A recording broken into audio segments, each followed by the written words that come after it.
And I taught me in our dining room. And she didn't know she was teaching me, and she wasn't trying to teach me.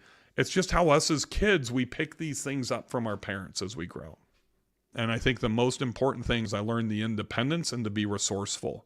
And that's something that I think is really beneficial for me in my adult life.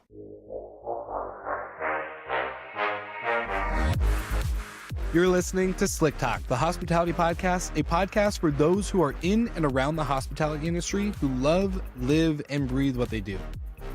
You can join us for candid and unscripted conversations with hospitality experts and founders as we go deeper into their personal stories while they're sharing their triumphs and trials that got them to where they are today. I'm your host, Will Slickers, and you're listening to an episode of Slick Talk, the hospitality podcast. Now, let's begin.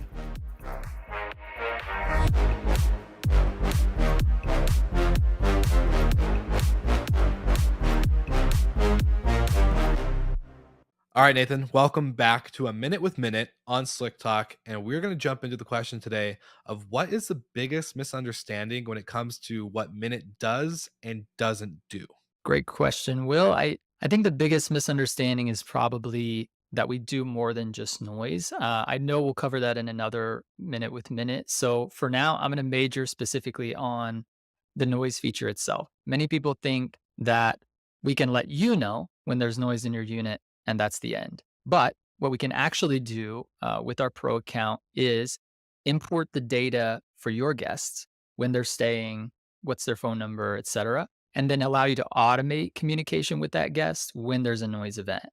So what we hear from many of our users is after sending even one text message to the guests, letting them know that there's noise, they tend to quiet down because they don't realize that they're being noisy. So in many cases, if you use our automation, you may actually resolve the problem with no input from yourself. Just an automated message from the system asking them to quiet down, and then the noise issue is over. I love it. You heard it here first, folks. A Minute with Minute, and now back to the episode. All right, everybody. Welcome back to another episode of Slick Talk, the hospitality podcast. And I have a guest, a legend on the podcast who really needs no introduction. Bill, come on. Like, you are the man that's always on stage. You have 2 successful podcasts. You've built an incredible conference in our industry. So Bill Faeth, the one and only, is here today to join me on the show. We're going to dive into your story. But Bill, I just want to say thank you so much for taking the time to join me today. Thanks for finally having me. For those of you listening, I've had to email Will 37 times, like literally Bud Foxing him to get on the podcast. If you know who Bud Fox is from Wall Street. Charlie Sheen pounded Michael Douglas. What was it, like 372 days in a row? And then finally I'm here. Thanks for having me. Yeah, 37 emails later. Or like one text, or actually it was more like one comment on Tyler Kuhn's Facebook post. And it was like, all right, shoot, I got to get Bill on. I love Tyler, but if he's on your freaking podcast before I am, that's kind of a slap in the face. No, I'm just kidding, Tyler. Yeah, shout out to you, Tyler. Bill, Tyler Kuhn, Savvy Realty in Western North Carolina. No. Can you imagine? Just goes into a whole ad read. No, it's so cool because you and I have gotten to interact. We first got to interact actually on Clubhouse back in the day, where a lot of us have met, and that built into finally meeting you in person at the first STR Wealth Conference last year. And man, 1, that was a great event. 2, it was awesome to meet you in person. And it's been a great relationship of just getting to know you and work with your podcasts, and everything that you're building behind the scenes is just so impressive and incredible. But I feel like I haven't gotten to know the backstory of Bill Faeth and where you kind of came from. I know about the limousines and just the other adventures you've been in, but I guess from your perspective, where does everything really truly begin when it comes to entrepreneurship and building this life and business that you have today?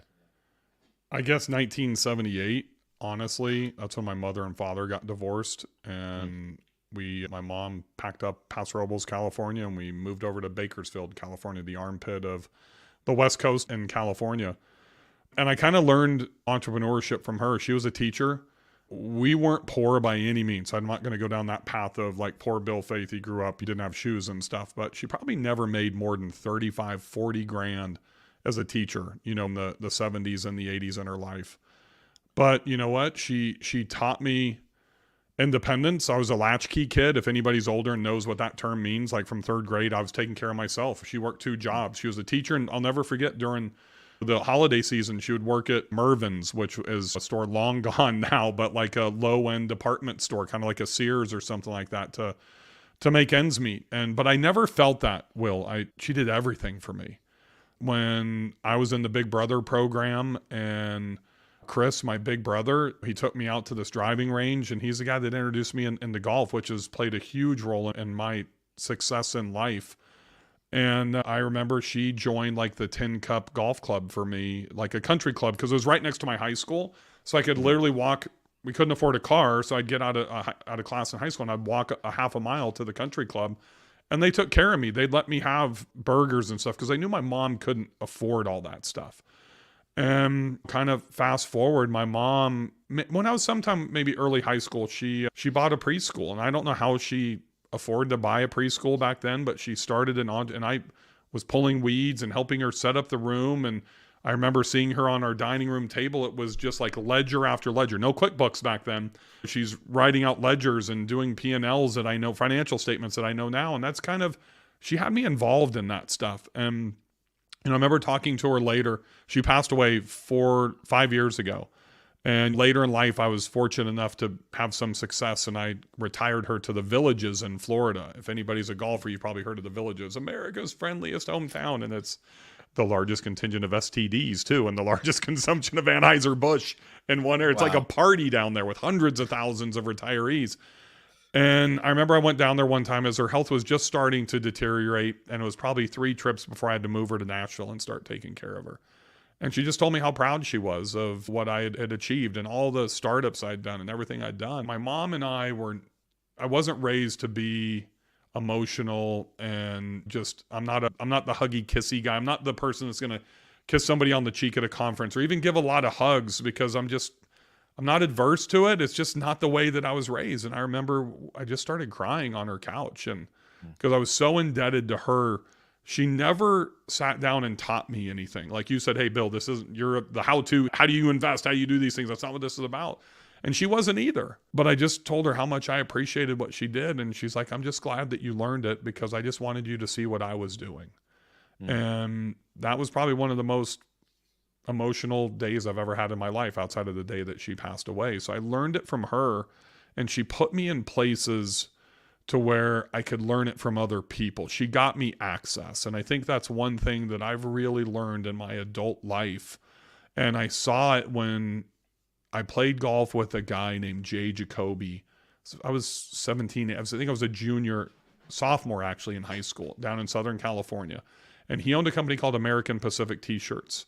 And he gave me 4 T-shirts. And it was back like with the Zubaz pants, and the T-shirts were like, almost looked like they were airbrushed, like Venice style. And he gave me like a Michael Jordan, a Karl Malone, a Charles Barkley, and a Magic Johnson T-shirt. I saw him 2 months later, Will, and he's like, how are the T-shirts? I'm like, I kept the Magic Johnson because I was a Laker guy, but I sold the other 3. And he's like, what'd you get for him? I said, $20. And my mom, and we're playing what's called a junior am, like a pro-am, but with kids, right? We get done, and he's like, let me meet your mom. And because I didn't drive, my mom drove me down to LA from Bakersfield. I'll speed this up, but we went to his house. He filled her 1986 Ford Tempo with T-shirts and said, sell them. And he said, Roberta, all I ask of you is that you keep track of everything. And I just want to be paid back my cost on the T-shirts, which are like $4. Bill, you can sell them for 10, you can sell them for 20, you can sell them for 30, whatever. You guys keep the rest so you can afford to keep coming down here. And long story short, I mean, within like 4 months, I was over the summer. So like in September, October, in football season, right? I had like 3 of my best friends, Michael Knight, Butch Henson, Kevin Thomas. I'll never forget them. I went to West Bakersfield. They're at Bakersfield High School, North High School. They're at South High School. They're selling the T-shirts at football games. And we're selling $1,000 a week in T-shirts. And so what happened is when I went to UCLA, I started doing the same thing with pizzas. So I lived in Hedrick Hall, 18 stories, probably 1,000 kids in there. And the guy would show up on his moped with that little hot box of like 10 personal pan pizzas for $5. And I looked at Lance Graville, my roommate. I said, dude, this is fucking stupid. I'm like, dude, we're taking my truck down there. We're going to pre-order these things to get 100 of them at $5. And we're going to deliver them floor to floor at $10. And within a month before I left, I was only at UCLA for like 6 months. I dropped out and turned professional. But we had, like, once again, everybody on my golf team, we had like 7, 8 people that were selling these things in their halls. And I learned that because of what my mother taught me in our dining room. And she didn't know she was teaching me, and she wasn't trying to teach me. It's just how us as kids, we pick these things up from our parents as we grow. Yeah. To kind of dive into that a little bit more, your mom, one, sounds incredible. And two, I'm kind of curious, did you have siblings, or was it just you? She was an only child. I was an only child. So, I mean, all effort goes into that one kid. My mom was spending back in the day, I don't know, $1,500. I remember she went with me. I won my first national junior golf championship my sophomore year in Ashland, Kentucky. It's by Huntington, West Virginia. It's the steel part of the country. It's basically like southern Pittsburgh, if you will. And I don't even know what those things cost back then, but I was going like at least driving down to San Diego, LA during the summer every week for tournaments. I was like on the PGA Tour for high schoolers and juniors, and she couldn't afford that. And my grandfather was very wealthy, and he didn't leave her anything. And he was one of the 8 founders of Super 8 Motels. And she did it all on her own. And I think the most important thing is I learned the independence and to be resourceful. And that's something that I think has been really beneficial for me in my adult life. How does that apply to you now? Because you're a dad and you have 2 daughters, I believe. How does that impact kind of your way of teaching? Because I feel like a lot of parents, like I'll even use mine for an example of like kind of try to hide some stuff when you're a kid. Like, oh, you don't need to see this. You're a kid. You need to go play and do whatever. And which I was kind of grateful for. But there are moments where I was like, oh man, I wish I kind of got exposed to that earlier on, just for the sense of like being able to apply it as an adult or not have like that shock when you turn 18 and you're like, whoa, never saw that when I was growing up or whatever. Sunday, I flew out on a trip to the West Coast Sunday and Monday, and we had family lunch on Saturday, and it was not a fun lunch. I won't say which daughter. One of my daughters literally was going to take the meatball from the appetizer. There was 3 meatballs. There's 4 of us there, and she was taking an entire meatball. And I said, do not take that. And she took it. And I said, you need to put that back. And then the other daughter started crying because it was a horrible lunch. And we got home, and my wife's like, why are you dying on that bridge? I said, because she directly defied an order that I gave to her. And I think one of the things I learned a while back is my wife and I were becoming best friends with our kids. And I love that. We have tremendous relationships with our children, but we probably weren't disciplining them enough. Even they're almost perfect girls, right? And I said, honey, I told her, do not take it. She took it. I am going to die on that bridge because she's trying out for her high school soccer team. She's an athlete. She plays travel soccer. If she does that with her coach, she gets benched and kicked off the team. If she does that with an employer, she gets fired, right? And I said, they need to understand those things because these flowery children that are being raised today that don't have any savage in them are things that irritate me about our society today. It just takes a little bit of savage to get ahead. And to take a quote from Dana, whatever his name is, that from the UFC. And Dana White. Yeah, exactly. My youngest daughter, when I watch her play soccer, she's learned some of that savage. She'll throw an elbow. And I don't want her to cheat or do anything. Keep them down, push hard with your shoulder, that type of stuff. Yeah. And I think they see those things and they learn. So I never cuss at home. I know a lot of you that listen to my podcast or have seen me on stage. I'm real, and it's part of just who I am, whether you like it or not. I quit dipping 5 years ago. I never dipped at home. And if anybody has ever had a nicotine addiction, that's something that's really hard not to do. Sure, I would get in my truck and I'd go drive around the block away by myself to go have a dip or whatever it is. I don't cuss. My wife and I do drink wine at home, but it's usually after they go to bed, and we'll have a bottle of wine sit out by the fire pit. So just the things we don't want them to really see us do a lot, but we talk about everything. We talk about money. So I've been very heavily influenced from, I don't want to call him a friend, I'll call him an acquaintance, Dave Ramsey, and teaching them. They're on commission. They see the money that when I pay them $12,700 and now $14,000 a year for working the conference. If they came to that first conference that you came to, they were there checking people in and folding t-shirts and preparing. They see what I contribute to their 529. They know about money. Yeah. They've been to every one of our houses. They are smart. They're smart enough to look it up on Zillow and see what it's worth and see, hey, mom and dad are millionaires and they have, how many houses do they have? But they 100% know they're not allowed to talk about that with their friends. Does that make sense? I think exposing children to an adult life and what to expect is really important in the teenage years when they get into high school and to be formative. I know, like, my wife had no exposure to that from her parents. Her mother was as a kept woman by her own admission, that never had the birds and the bees talk, never talked about money, didn't know how to balance a checkbook. And I remember I kind of learned my senior in high school. Don Gabadis was my golf coach, but he created a curriculum in a class called On Your Own, where it was about the birds and the bees. It was about balancing checkbooks. It was about credit, that type of stuff. So like my girls have credit cards. They started with a green light card, like a debit card that we just put money on. Now they have an Amex Platinum. And not because it's, oh my God, an Amex Platinum. It's because that's what I use. And I'm building their credit. So when they turn 18, they will have 850 credit scores. And we talk about the importance of that. My oldest daughter, for her 16th birthday, got my wife's 5-year-old Land Rover Discovery. And I remember when we posted the bow on it, and it was 5 years old with like 100,000 miles. And one person on social media, oh, fucking people in Brentwood get Range Rovers when they turn 16 nowadays. And this lady from Houston. And I'm like, fuck off. She's 4.25 GPA. She's a travel soccer athlete. She's going to college to play soccer, the recruiting process. She's the perfect fucking kid. And by the way, she's paying for her own fuel and insurance. Right. And that's something that's really important to me. And I didn't go through that because I was an athlete and my mom paid for that for me. And the way it's presented is what's critical. So on the flip side, Bria's parents, she had to buy her own truck. She had to pay for her own gas, pay for her own insurance. And we both turned out pretty okay, but two different approaches, right? For me, it's just getting them exposed now. And I'll tell you, my oldest daughter, who 33 ACT and like 4.25 GPA, and she's decided not to go be an athlete in college. She wants to become a surgeon. She can go pretty much anywhere she wants. She doesn't want to go to like MIT or Harvard or something, but she can go to Belmont here in Nashville, or so she could even get in. She got pre-accepted to like go to Johns Hopkins University or whatever. And I said, hey, I'll give you $250,000 not to go to college. Dead serious. You can come and work for me, learn the business.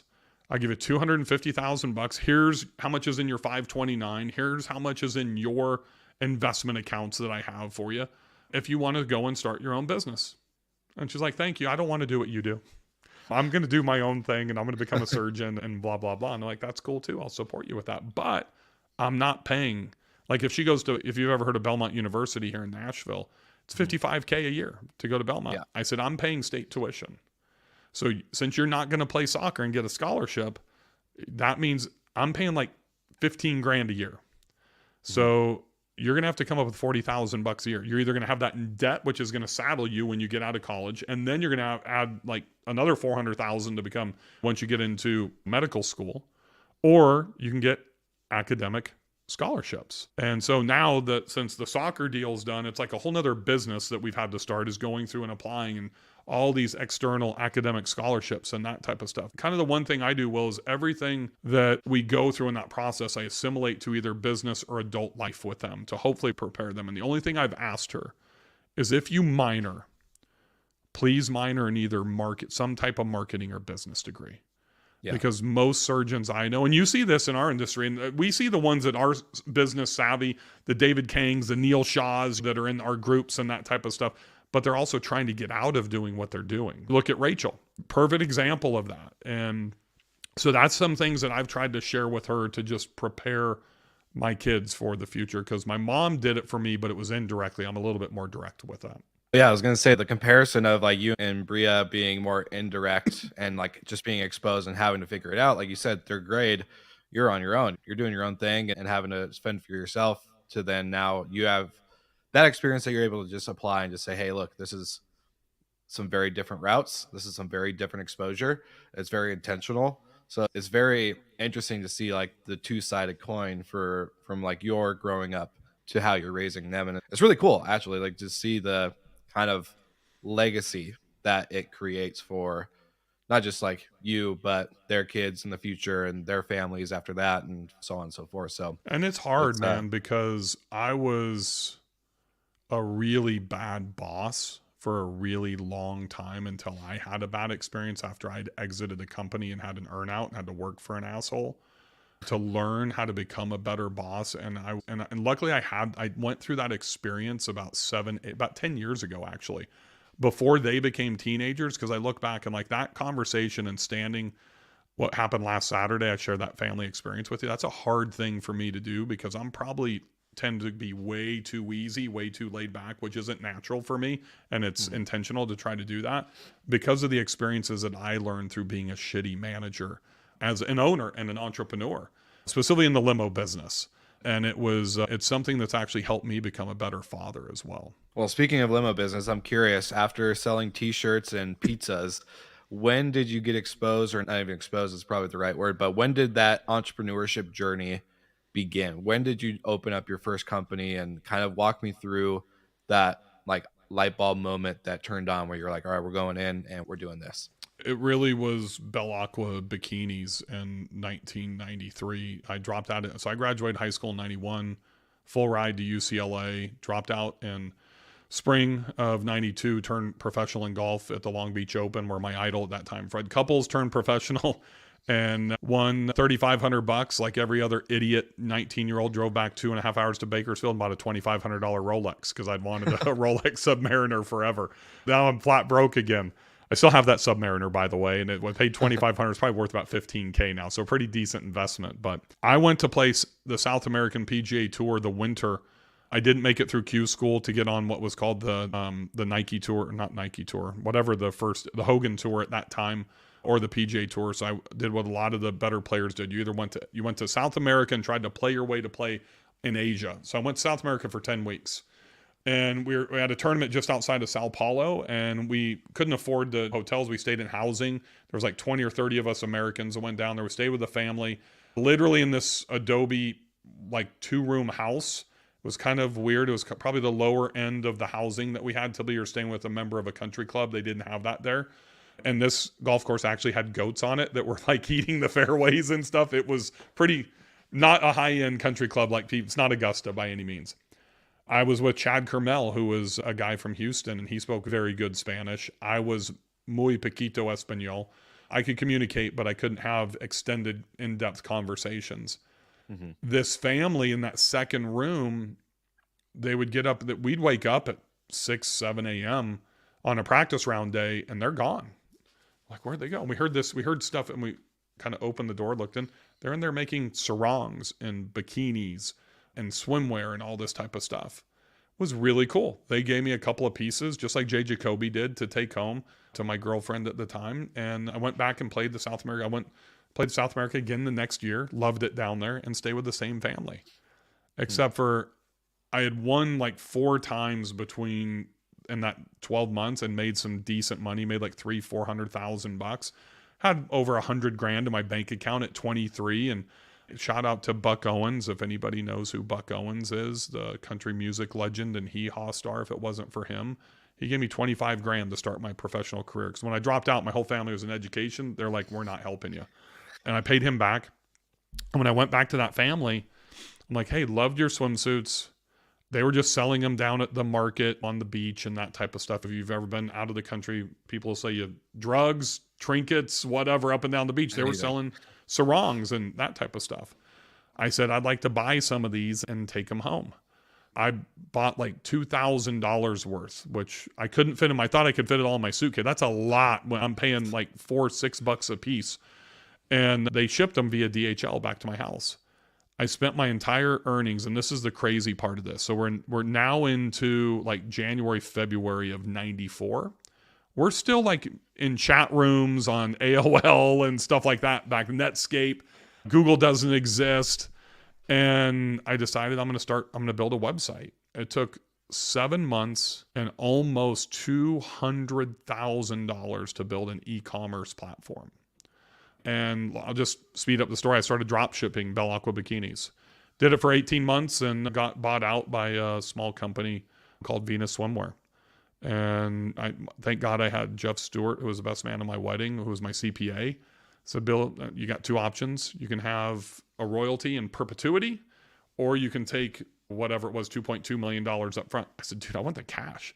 He's like, you go to Vegas too much. Don't take the cash. And I was partying and playing golf and going to Vegas, and I was a big gambler and that type of stuff.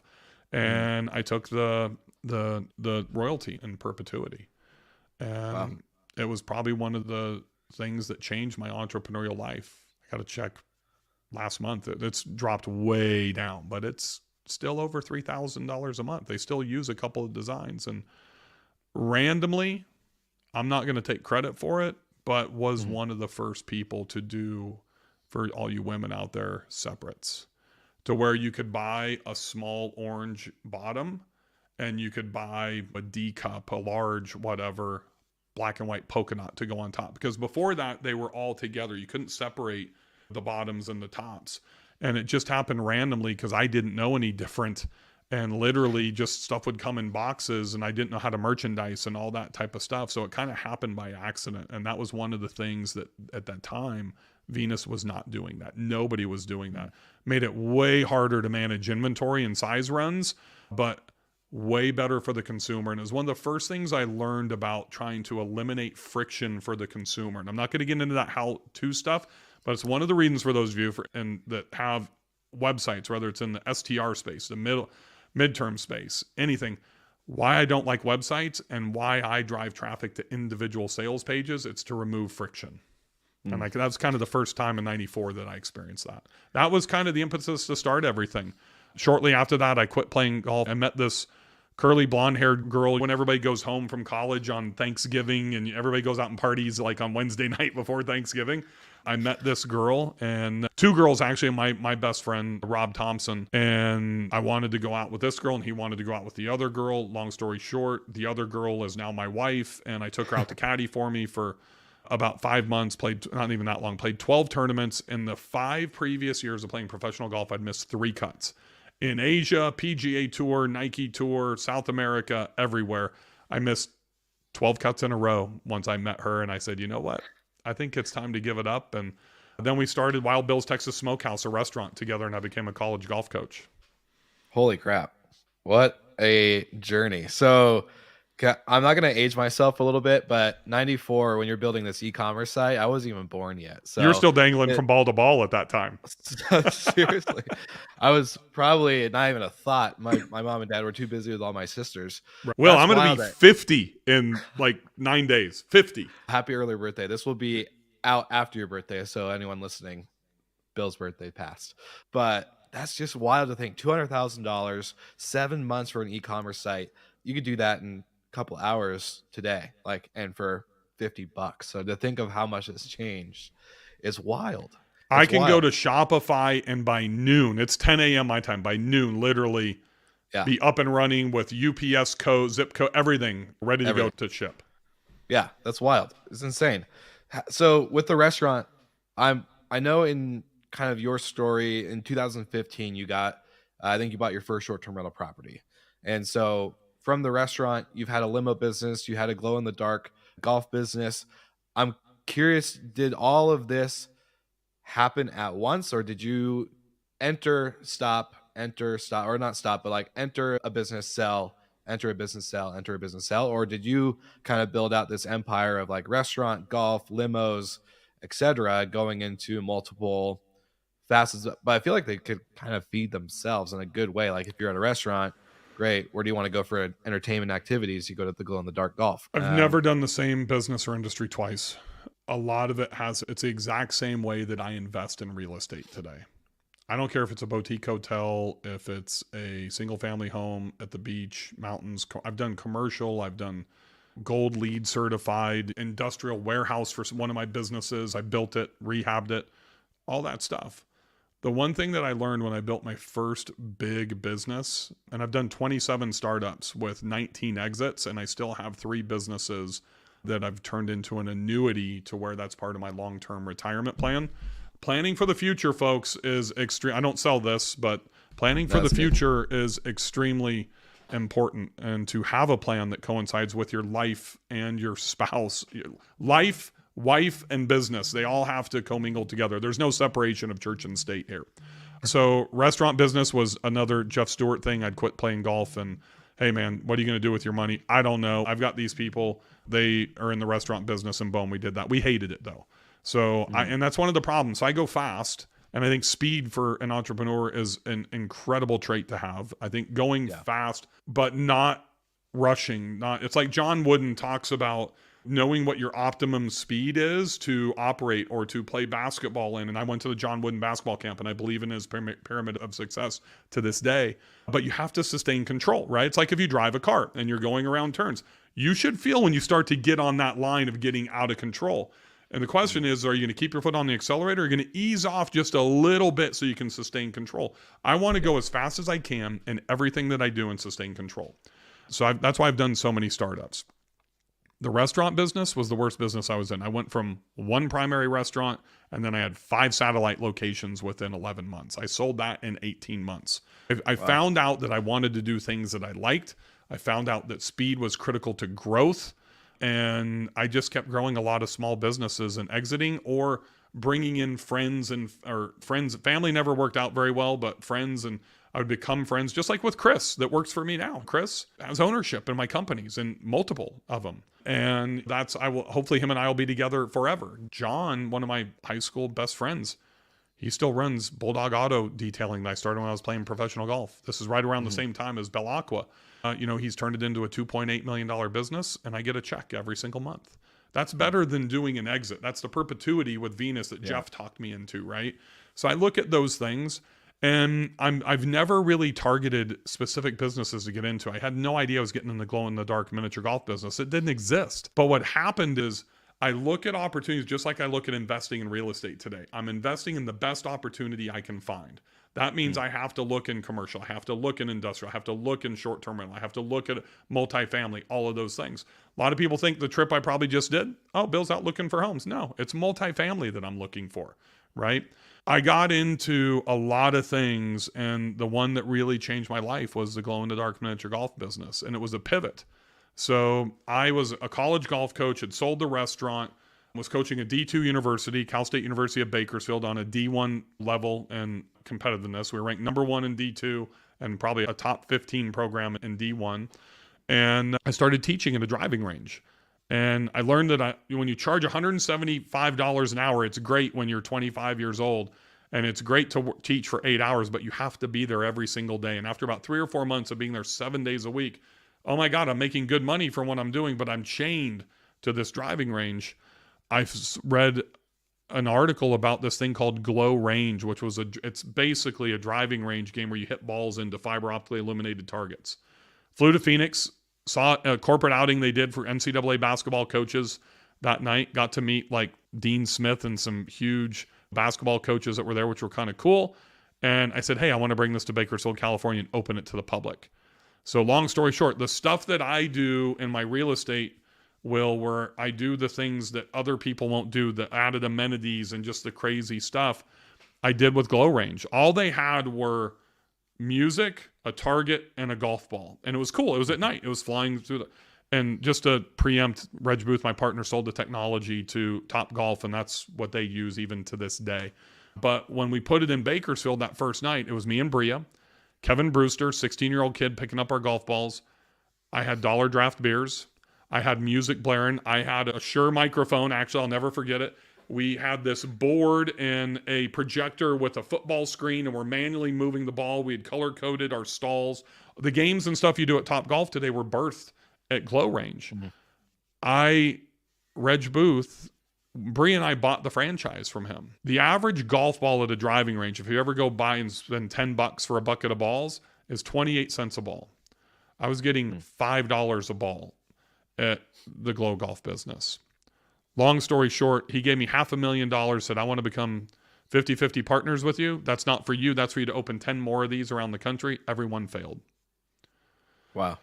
He called me for another meeting. Failed within like 4 months. He called me for another meeting. I flew to Wichita, Kansas to meet with him. He said, can you figure out how I can make money on my $7.5 million golf ball? He had $7.5 million into this golf ball. And I found a place in Michigan where I could buy a prefab glow-in-the-dark miniature golf course. And we put it in the shopping mall. We spray painted it. Boom box, a cash box. Went to Home Depot, bought a utility table, put that plastic painter sheathing, drop cloth all around the windows, went to Spencer's Gifts, bought some black lights, and made a glow-in-the-dark miniature golf course. That was about a $37 million business. We had a 13-year run with it and basically shut it down during COVID.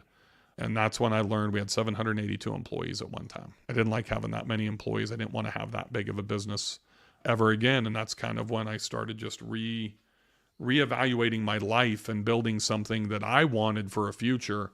And coincided, if you remember this year at the STR Wealth Conference, the first day when I had John Bairden in the front row, who's been a huge impact on my life and helped me reshape the intention of my outcome, and which helps me kind of distill down to those daily decisions of what I'm going to do to help achieve that outcome. And that's kind of when my life fundamentally changed in my early to mid 40s. And it's been pretty good to actually have a plan and to be able to execute that with my spouse. Being 100% united is the key. And because a lot of those startups were just chasing money, or people would present an opportunity, and 3 of them failed out of the 27. Not like bankruptcy failed, but three failed. And I believe that we are all presented with 3 to 5 significant opportunities in our life. And it's just what the good Lord blesses us with. I think everybody gets it. Doesn't matter if you grow up on whatever side of the railroad tracks. Most people don't see it though. And I think because the way I was raised with my mother and my independence and the people that I was fortunate enough to be around as an athlete and those types of things, that I learned, and really from my mom, to see those opportunities and to seize them. And I've been fortunate to grab 3 of them in my life. And would you consider short-term rentals and everything you're doing today to be one of them? I wouldn't say short-term rentals are. I would say the plan that John Baird and I put together that was the impetus for this thing here and restructuring my life around a time. I don't know. It might be, Will. I don't know. I'll just tell the story. There's a guy in this industry that was the first one to do this. And he was a client of mine in the limo space. And then he was a client of mine with STR University. And he's probably the most brilliant person in this industry. His name's Richard Fertag. And he could be the $10 million man. He could have dominated this entire industry. He didn't want to. He wanted to go and do what he's doing with Stomp Capital and all that type of stuff for whatever reason. And he's really the one that exposed me to this. And Chris and I, he started Short-Term Rental University, then he kind of quit on it. Then he wanted to come back, and we had his first boot camp in my office, and Chris and I put the whole thing together. And then about 2 years later, I would say, Richard and I had a falling out. We don't speak anymore. I'm not going to get into those details, but it took Chris and my social media manager at that time about 2 years to convince me to come in, because I was doing it better than he was. And my track record of successful businesses versus other people that are in this that had unsuccessful businesses and got into it because it was easier. All these different types of things. It was June and COVID of when I started doing this after I'd been investing for 5 years and I had the track record to come in and prove it. And it kind of goes back to, I think, it was really probably Chris. It was Richard introducing me to it and that seed, but really Chris saying, hey, you're doing this better than anybody else we see and know of that's out here. And it's not on scale. That's the fundamental difference for me. If you remember back to the Clubhouse days, I was the black sheep because everybody else was arbitrage, management, Mike was co-hosting, and I'm the only guy talking about finances and buying luxury properties until Rachel jumped in. And then Rachel and I were the only people talking about, hey, we want to make as much money as we can with the least amount of properties and the least amount of work. And people are like, you're fucking crazy. No, I'm not. It fits into my plan. I make more money than the guy that has 100 units, 101 bedrooms, and I work a tenth of the time. Yeah. The operations piece with that is way more. And the nightly rates, all the stuff. We all know that obviously it's a heavier lift with littler or less amount of I just revenue. literally recorded a podcast this morning for STR Unfiltered, Will, and it was about my trip and this multifamily that we found. Financially, incredible. Cash flow, IRR, the reposition, the cap rate, everything, incredible. The time and effort to get it to that is not worth it for us. The people that are involved would be involved in this project. So a lot of people just see the numbers and the financials and say, I'm in. There's way more that goes into it than that. That time commitment, at least for me, is the most valuable commodity that I've got to protect. I'm a big fan of this topic. I was doing a fireside chat with Dave Kraus with Rent Responsibly just a couple weeks ago, kind of talking about designing your day, designing your life. How do you do that? How do you kind of build out your, I wouldn't say schedule, but more of getting rid of the term of work-life balance and calling it just life alignment? And how do you really kind of structure that? And so for a typical Bill Faeth day, how do you design your day to day? Right there. Today's Wednesday. I just opened up to the middle of the book. And that's how I actually grade myself as well. If you see the grading over here. So I believe kind of in the Warren Buffett method. I write my to-do list here, then I flip it over and I have priority number 1. That's it. And I do this every day. So there's Thursday, right? Every day. But I also believe in planning on Friday for the following week. And I'll tell you, like in my mastermind group here in the short-term rental space, the hardest thing for people in my mastermind is to get them to commit to their accountability groups on a weekly basis and get me their P&Ls so we benchmark everything, the finances for the entire group by the 10th of the month. For me, it's about the planning component. And I didn't do this for the first 35 years of my life.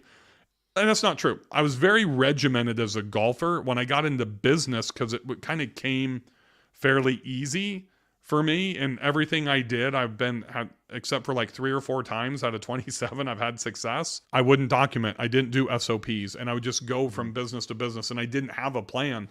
Once again, this was birthed with John Bairden. And to now have priorities set every single day, to grade myself, that was the hardest thing for me to learn how to do. And then the Friday planning. My wife and I, my former social media manager, branded it as Faith Fridays. And she thought we were just drinking wine on Friday afternoons and going to do fun shit all the time. But even to this day, and that's part of that life plan, and I do this like my Montana retreat that I'm doing in a couple of weeks, it's all about that. My couples retreats, it's all about that. Learn that from John Bairden. When my wife and I became unified every Friday, and if I'm out of town on a Friday, it happens Thursday or Saturday, we have to make up for that.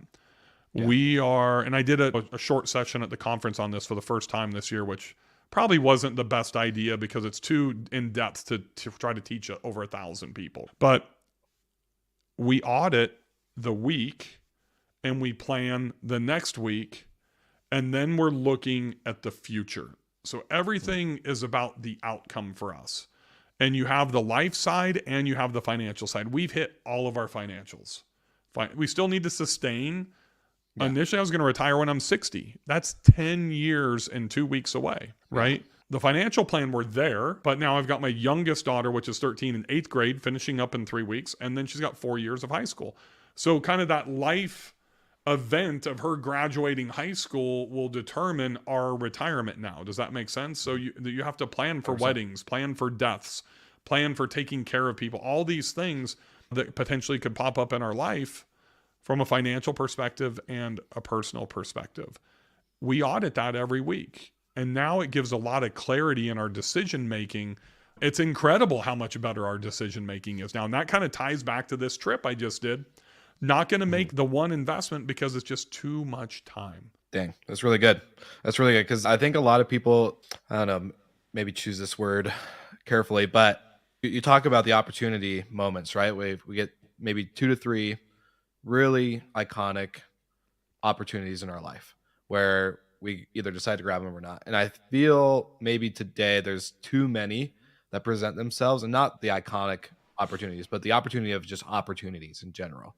And a lot of people grab anything like, oh yeah, this, like, and I'm guilty of this. I've had to say no a lot more than I've said yes to a lot of things just because I was, yeah, let's do this and let's launch that and let's go this way and let's go this direction. Let's be blah, blah, blah, blah. And all of a sudden I'm spending 100,000 hours doing stuff that drive zero bottom line and don't even move the needle towards goals of sustainability and financial, personal, whatever it might be. I have a twin brother with Down syndrome, and one of my goals is to get him fully with me being part of my life and my business and giving him that sense of freedom that I've had. And all these things I was doing never moved that needle at all. So with you kind of like talking about this alignment and auditing your week, I'm a big fan of Rob Dyrdek, who he kind of calls it the machine method, where he grades himself every day, health, wealth, and everything. And it's an intense system. It's something that you really do have to get to a rhythm and system on. You have to be intentional.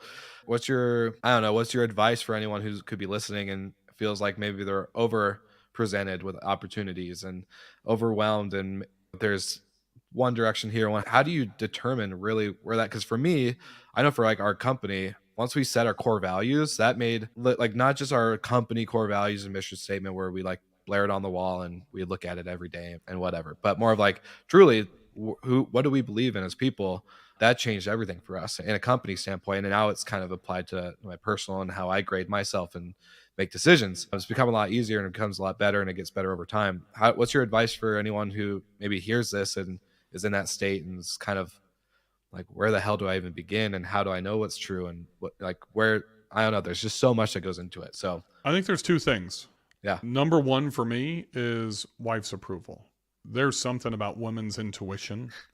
If you saw that Facebook post I told you about right before we started, it's not just about the flood. About 3 paragraphs into that, I posted this yesterday on my personal Facebook page on May 2nd, if anybody wants to go back and look at it. It's one of the toughest times in my life. It was the flood, but I'd also just lost my mom's life savings and over $1 million of my net worth in a Ponzi scheme to a guy I played golf with like 3 to 4 days a week that I trusted. My wife never liked him. She didn't know that he was going to steal from us, but she never liked him. So I think that women's intuition is a big deal. The second part is the intention. And when you're really intentional with what you're looking for, and I'll tell you, I'm dealing with something that's challenging right now, Will. And I've got my STR Super Team hoodie on, familiar with the Super Team. Yeah. But we have this thing called the War Room. And it's more about who's not allowed in the War Room than who's in the War Room.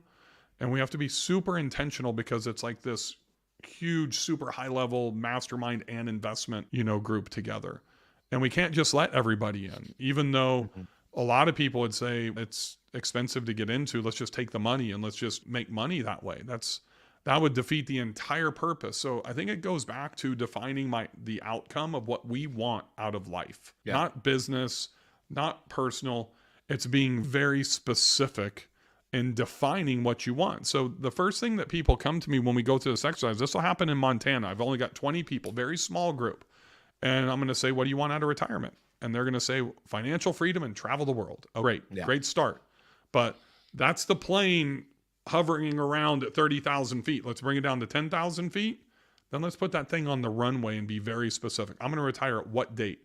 What am I going to do in retirement? How much money do I need? How much cash flow? How much debt am I comfortable with? Let's go through all those things. When we understand what we want, and that's, I think, the biggest problem for us as human beings, we don't really know what we want. So when we see that shiny object, oh, boom, and we're going to go squirrel, and we're going to chase after that.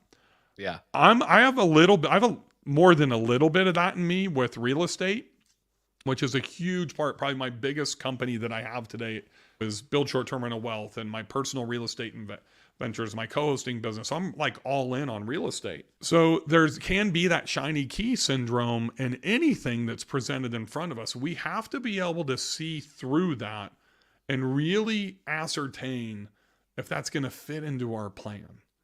That's the problem, Will, is nobody has a plan. If you built out your plan with an intention and define that outcome, I don't care if you're fucking 20 or 30 or 40 or 50 or 70. You need to know what you want to do with the rest of your life. It gives you clarity it makes you smarter today to be able to see through those things that are really not that valuable for you. Do you feel like it gets better over time, or easier to make that decision or clarify? I'm 50, dude. If I meet John Bairden when I'm 25, I got no fucking chance. Yeah. Dude, I'm playing golf. I'm making $300K a year. I'm a golf coach. I've already sold a business. I got this shit licked, man. Do you think Rob Dyrdek, when he was a skateboarder, when in his 20s, is as wise as he is today? No. And here's the thing. You bring up a great example. Dyrdek is a genius, incredible entrepreneur. But most people that are listening to this don't know who he is. So Google him or just turn on MTV, and he's got like 37 episodes of, A day. like 4 different shows, ridiculous, on MTV, and you see him in his hoodie and his flat bill hat, and he's about my age, probably a little bit younger, mid 40s, and you think that dude is just a skater idiot. He's definitely in the top 1% of probably the smartest entrepreneurs on the face of the planet. Yeah. Don't judge a book by its cover. 100%. Don't judge a deal by its cover. Don't judge a business opportunity by its cover. That's one of the, but going back to speed, Will, the ability to be decisive, move quickly, and understand that speed is a huge advantage on identifying if you should even look at that deal, that business, that person to hire, then getting through that process before you even dive in. Then speed's even more important as you're building and trying to scale, right? But it starts from that very first decision. Back to that pyramid of success from John Wooden. How are you going to go through, and what is your process to determine if you should or you shouldn't? And that's all I'm going to say. If you should or you shouldn't, and apply that to whatever you're looking at doing. Yeah. Should Bill grab that donut and put it in his mouth? No, Bill's already 70 pounds overweight. What Bill should do is put that donut down and get his fat ass next door onto the fucking elliptical or onto the Peloton or whatever it is, right? What should we or shouldn't we do? And we all have strengths and weaknesses in different parts of life. Right now, since COVID, my weakness has been my health. Everything else is on fire. Prior to that, it was my health. I was running 35 miles a week. How do I get back to doing that again? I have weaknesses just like everybody else. Dang, that's really good. I told you before recording, we have a way that we try to tie all the episodes together. And without telling the guests before you who you are and who's going to be after them, we ask them to ask you a question, not given any name or description. So the guest before you is Zach Booza-Cruz, who has a Behind the Stage podcast, a company called Spontaneous. He's in the Hospitality FM network. And his question, which you kind of answered actually naturally in the beginning portion of the episode, but his question goes, what are 1 to 2 crucial pivots that happened in your life that if you did or did not make would have impacted where you are today? Number 1 was actually the Glow Golf business. That was the biggest one. That started with Glow Range, the driving range application, and I failed 10 times, and it was the belief. So understand, I was number 2. I wasn't the CEO. I wasn't the founder. Reg Booth was the number 1 guy. I was the number 2. And I failed 10 times. Bria and I were still successful in our hometown of Bakersfield, California, like massively successful. But I failed 10 times in trying to grow and scale to really start the business. And he still believed in me to give me another $500,000 to start a new business with his product, that golf ball. That was the huge pivot, to go from the residual income from Bell Aqua and Bulldog Auto Detailing at that time, and Bell Aqua was somewhat significant, to making $300,000, $400,000 a year, to scaling that business and making 7 figures for the first time in my 30s, but also learning from a guy. So you got to understand the history of Reg Booth. He was the 3rd franchisee into Pizza Hut, right? He owned half of Wichita. I saw his financials when we were going to build this huge family fun center in Bakersfield before I moved to Nashville in 2003. And at that time he was worth $500 million. That's a B, not an M, a B. It was the pivot, but it was also the humbleness that I learned from him. And there is part persona publicly, and there is things that happen differently with people privately. And when I met Reg, that pivot was huge, but it was also the pivot and the impact he had on my life, because I didn't have that father figure. So that's the 2 to answer the question. 1 was Glow Range to Glow Golf, the indoor glow-in-the-dark miniature golf business that Reg allowed me to do, and I'd failed and he continued to believe in me. But it was also how he impacted me personally. That's really good. Now, without knowing who's next, what's your question for them? What kind of product do you think Will puts in his hair every morning? And how many ounces is it? Would you be shocked if I told you I didn't put any product in? What is that? The something about Mary hairstyle, or what is that? It's natural. This is really? How I wake up. You just ruined my question. That was a legit question. I got a real question for you. All right. Yeah. How do you deal with professional adversity privately? And what I mean by that is, are you discussing the really bad things with your spouse? Are we sheltering our spouse? And I bring that up, Will, because another thing I learned from John Baird, and that was one of those things that helped me, is I didn't share stuff with my spouse until I went through that life plan building with John. She didn't know that in the limousine business in late 2008, early 2009, when we got crushed, that I essentially stole money out of our personal savings to make payroll twice. Like literally 15 grand out of our personal goes in Wednesday, payroll goes out, get credit card receipts, pay myself back on Monday, because I didn't want her to worry about those things. Today, everything is on the table in those Friday meetings. So I love to find out how people are dealing with those tough times, the adversity with other people, because most, if they answer truthfully, being an entrepreneur is hard because we're solo, we're on that desert island by ourselves, and it's what leads to early death and obesity and all those types of things. Yeah, no, it's wow. It's really good. And it's just something that I've been thinking about a lot too. So it's a really good question. I know we didn't get to talk a lot for like any of the podcast listeners that are watching either the live or going into the audio. We didn't talk a lot about short-term rentals and building a hospitality brand and all this stuff. And I'm sure there's probably going to be a day where I'm gonna like, hey, Bill, we need to get a part 2 to just talk and geek out about. Because I one thing I've always admired about you, and you kind of mentioned it about it in the podcast, is your marketing ability for your properties, not creating a big website that's all book direct, like creating an individual landing page where it's just as simple, it's easy, it's limiting friction, stuff like that. I love that talk. And so for any of the listeners, this is more of a message of like, obviously we didn't get a lot into that today, but I would love to have you back on and geek out about some of this stuff, because I know that's where a lot of us, but it's just so cool to get to know your story and to see the man behind the guy that's on stage, and hearing, I love in the beginning of the episode, you're not an emotional guy or a huggy guy. We all saw you get off stage and hug the Minoan girls, Allie and Sage, and give them a farewell goodbye as they were leaving. Like, we know that there's a Bill Faeth that is in touch with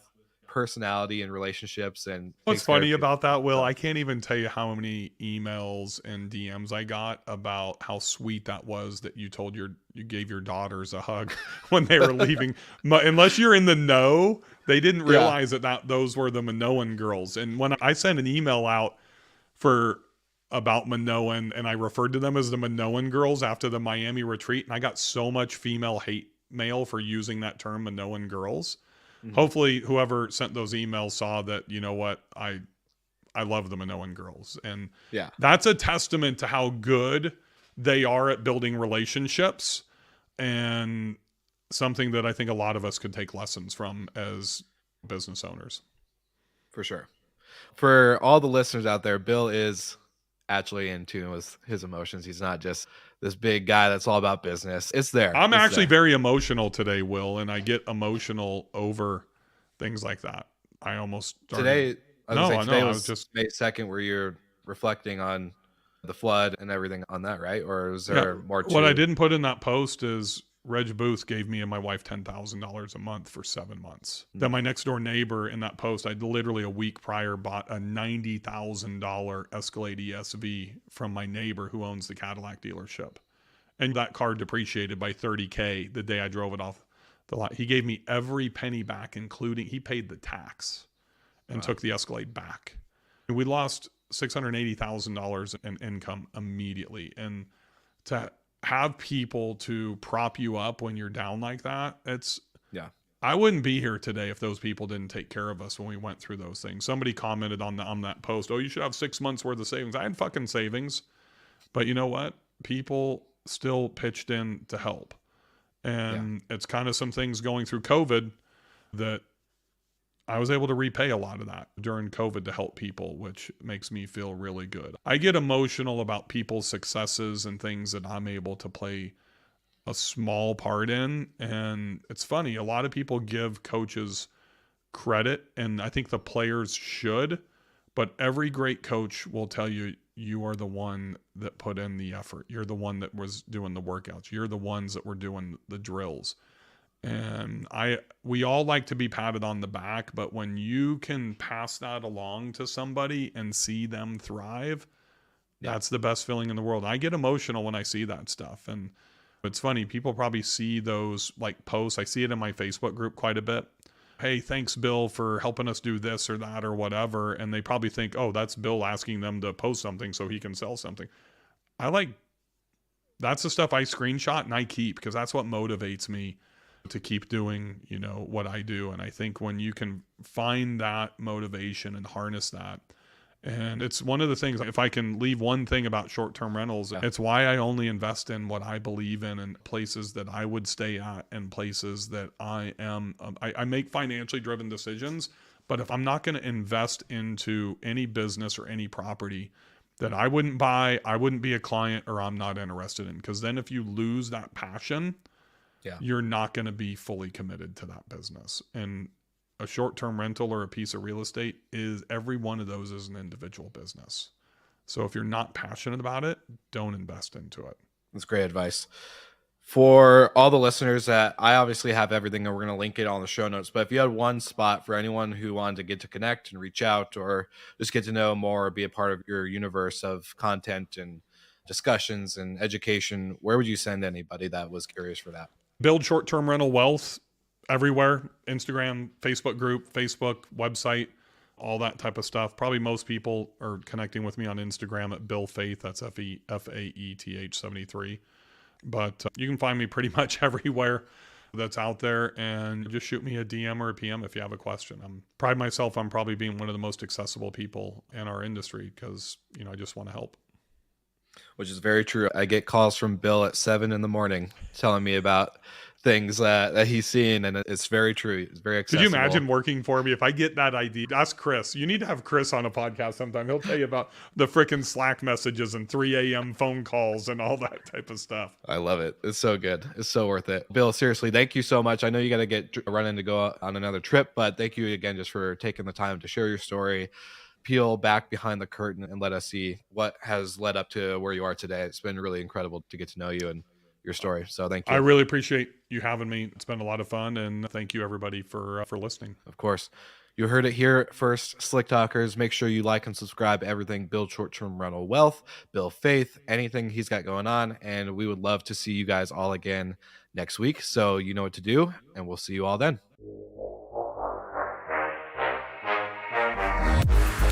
Thank you so much for listening, and thank you to our show partners for making Slick Talk, the hospitality podcast, possible.